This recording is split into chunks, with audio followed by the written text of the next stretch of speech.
Okay, the specific warm-up, the intent here is to have you continue getting your heart rate up in movements that are a little bit more specific to what we're doing today, hence the name. So we have 4 movements with a 5-minute timer. So this will just be a running 5-minute timer on like the first part where there were rounds. And in it, you'll do these 4 movements for quality, okay? So what you'll need, if you have some form of a pull-up band or jump stretch band, as they're called, that's great. If you don't need it. And then you'll need a light to moderate weight odd object or kettlebell or dumbbell. And a PVC or a broomstick, tiki torch, etc. Okay, so I have this band attached to something really sturdy, and I'm cutting off my head on the camera. That's okay. Not much to see there anyway. Haha. Healthy self-deprecation, right? Sometimes it turns unhealthy though. Hopefully that was still okay.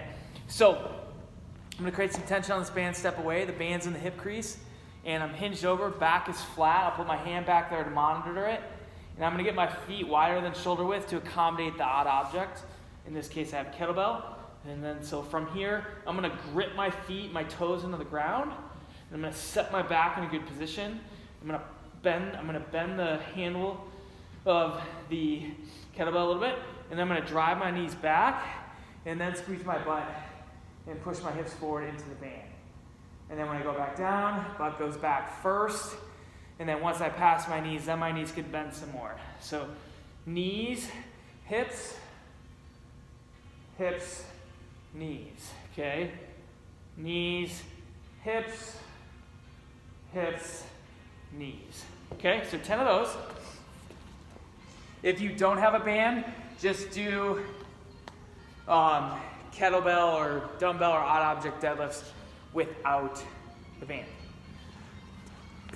Tip this up a little bit so I can show you my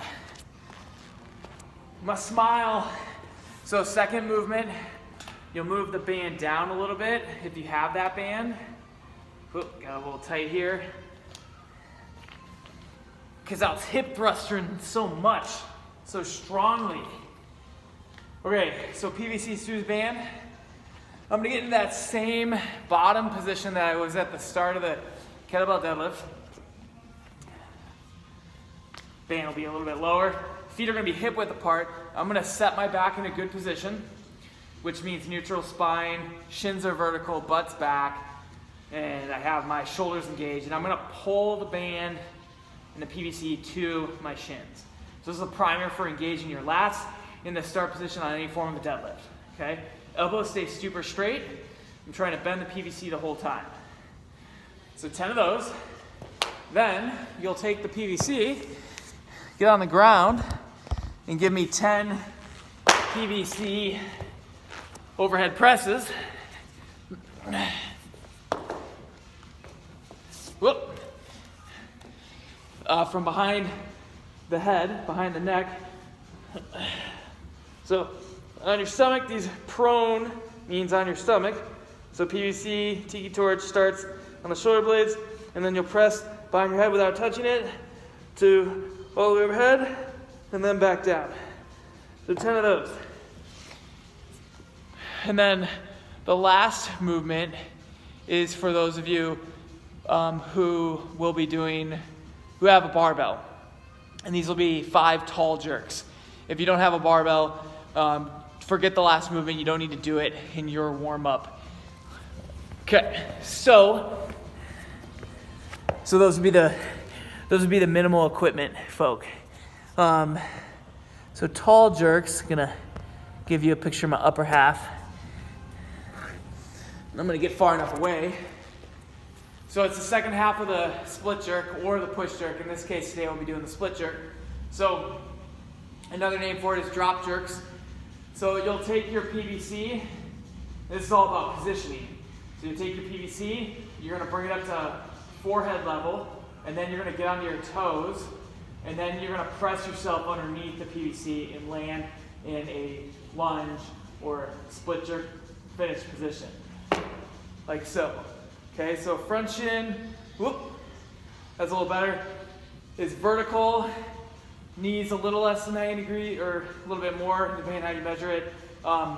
And then back knee is bent, and I'm on the toes of my back. I know you can't see that, but my back knee is definitely bent. Try not to be straight. That'll mean you're too far on the back seat. You need to get that chest through the window. And then when you finish, front foot back, back and forward, that's 1 rep. PVC, back to the forehead, toes, and drop. Front foot back, back and forward. So 5 of those for the last movement. Again, if you're doing the minimal equipment training today, you don't need to do that. If you know what split jerks are and you want to practice it, but you don't have a bar, you can at least do this in the warm-up.